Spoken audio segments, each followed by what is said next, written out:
नमस्ते बच्चों। आज हम हरिशंकर प्रसाद द्वारा रचित टॉर्च बेचने वाले कहानी पढ़ेंगे। इससे पहले हम लेखक के संक्षिप्त में जीवन तथा साहित्यिक परिचय पर प्रकाश डाल लेते हैं। परसाई जी हिंदी के प्रसिद्ध कवि और लेखक हैं। उनका जन्म 22 अगस्त सन 1924 में मध्य प्रदेश के जमानी गांव में हुआ।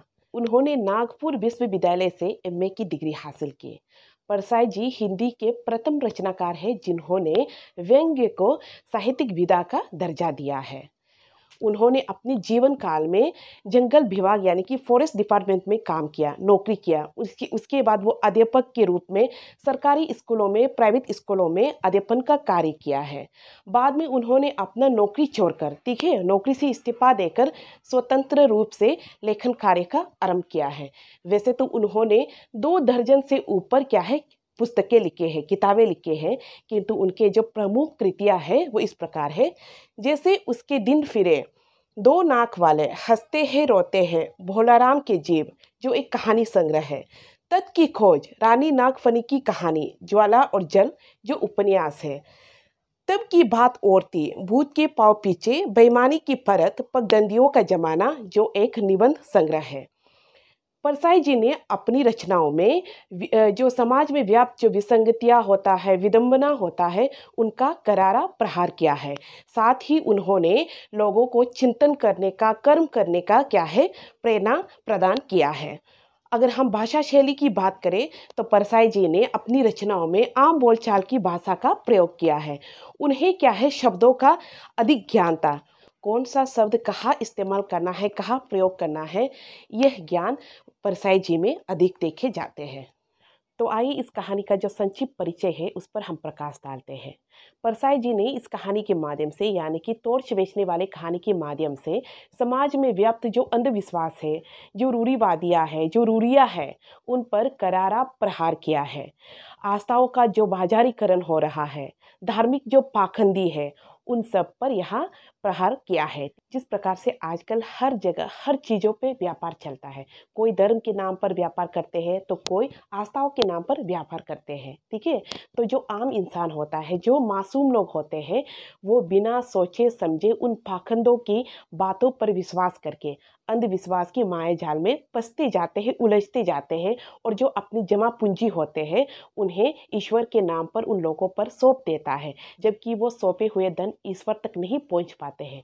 वो सारे इकट्ठे किए हुए धन को जो धार्मिक पाखंडी होते हैं वो अपने जेब के भीतर डाल देते हैं। किंतु जो आम इंसान है, जो मासूम लोग हैं, वो अनजान है, वो अपने धन को ईश्वर के नाम पे सौंपते जाते हैं और पाखंडी लूटते जाते हैं। तो इसी विषय को परसाई जी ने व्यंग्य तरीके से इस कहानी के माध्यम से प्रस्तुत किया है। तो आइए इस कहानी का जो सारांश है उस पर हम प्रकाश डालते हैं। कहानी का सारांश इस प्रकार है। लेखक बहुत दिनों बाद एक धारी भराए लंबा कुर्ता पहने हुए उस व्यक्ति से मिला जो पहले चौराहे पर सूरज चाप टॉर्च बेचा करता था, किंतु इस बार उसका वेशभूषा सब कुछ बदल गया था। लेखक के पूछने पर उसने बताया कि जीवन में कुछ ऐसा घटित हुआ कि उसने टॉर्च बेचने का काम छोड़ दिया।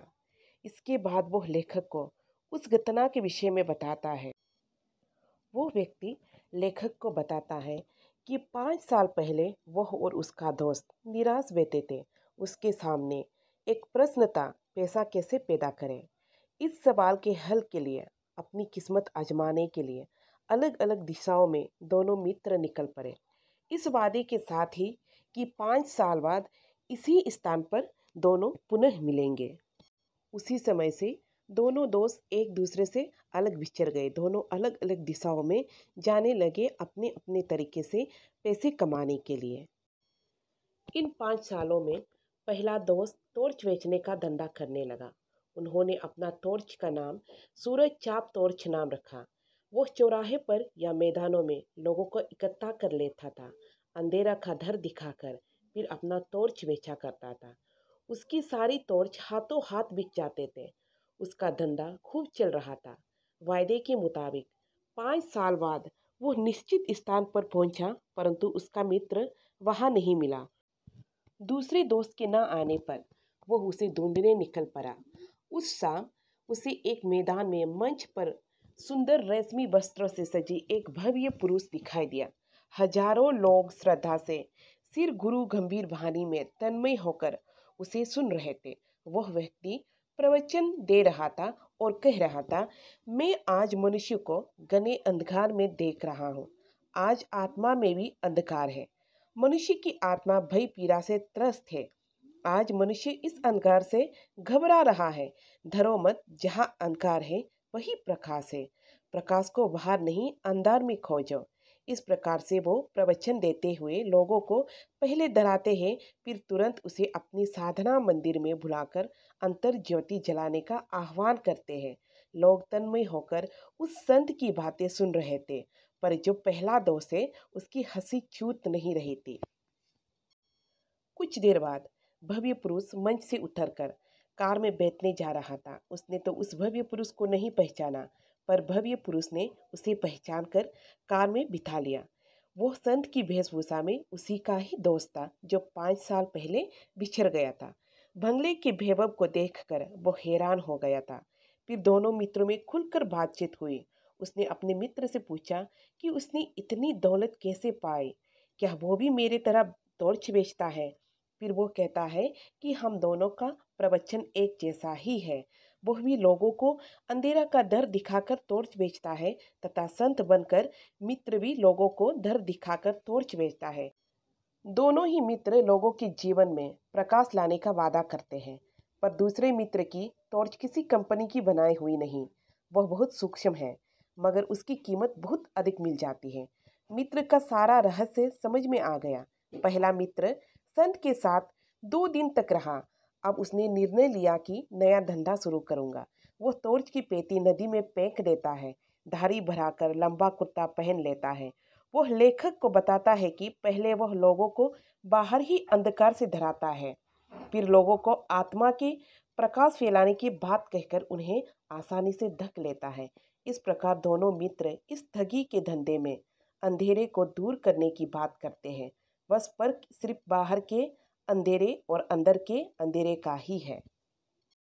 तो आइए हम इस कहानी के मुख्य बिंदु पर प्रकाश डालते हैं।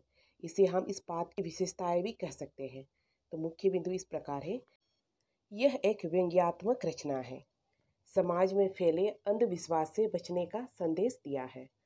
धार्मिक पाखंडी साधु संतों के माया जाल से निकलने का संदेश दिया है। धर्म एवं आस्थाओं के नाम पर पैसे ठगने वालों पर प्रहार किया है।